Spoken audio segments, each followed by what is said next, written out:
Hey there, sales leaders. I'm Danny Wood with Sandler, and in this video, we're diving into the topic of listening. Maybe you've heard the Sandler rule, if you're telling, you're not selling. So, how do you become a better listener? At Sandler, we use the 70-30 rule, also known as the curiosity curve. You need to act as if it's your first day selling your product or service. Here's my real-world example.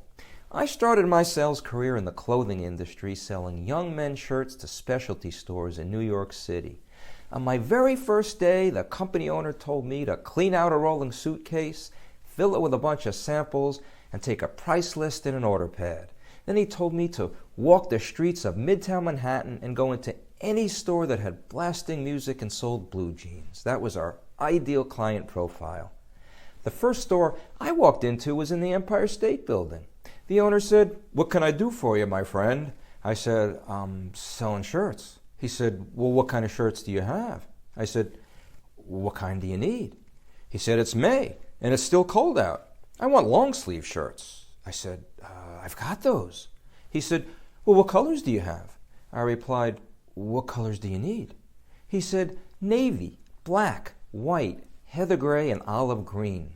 I looked at my price sheet and I said, "I've got those." And he asked, "When can you get me delivery?" I said, "Well, when do you need them?" He said, "By the weekend. That's when we get busy."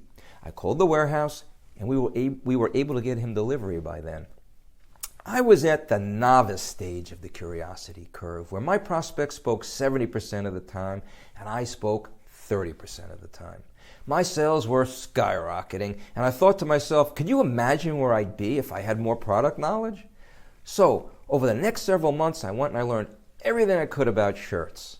Now, when I walked into a store and somebody asked me, "What do you have?" I would say, long sleeve, short sleeve, knits, wovens, hoodies, pullover, full zips, dyed to match buttons, pearl buttons, and so on and so on. Now people said, "Nah, I'm all good. Thanks for coming in." See, I was speaking 70% of the time and my prospects 30% of the time, and my sales were tanking. I was in what we refer to as the amateur phase. So I course corrected and returned to doing what I did as a novice, and my sales went back up. You see, the professional does what the novice does just on purpose. Here are some curiosity phrases you can use in your sales calls. Can you tell me more about that? What do you mean by that? How so?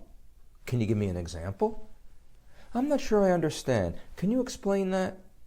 Using these phrases helps keep the conversation focused on the prospect's issues and needs, leading to a more effective sales process. Remember, ABC, always be curious.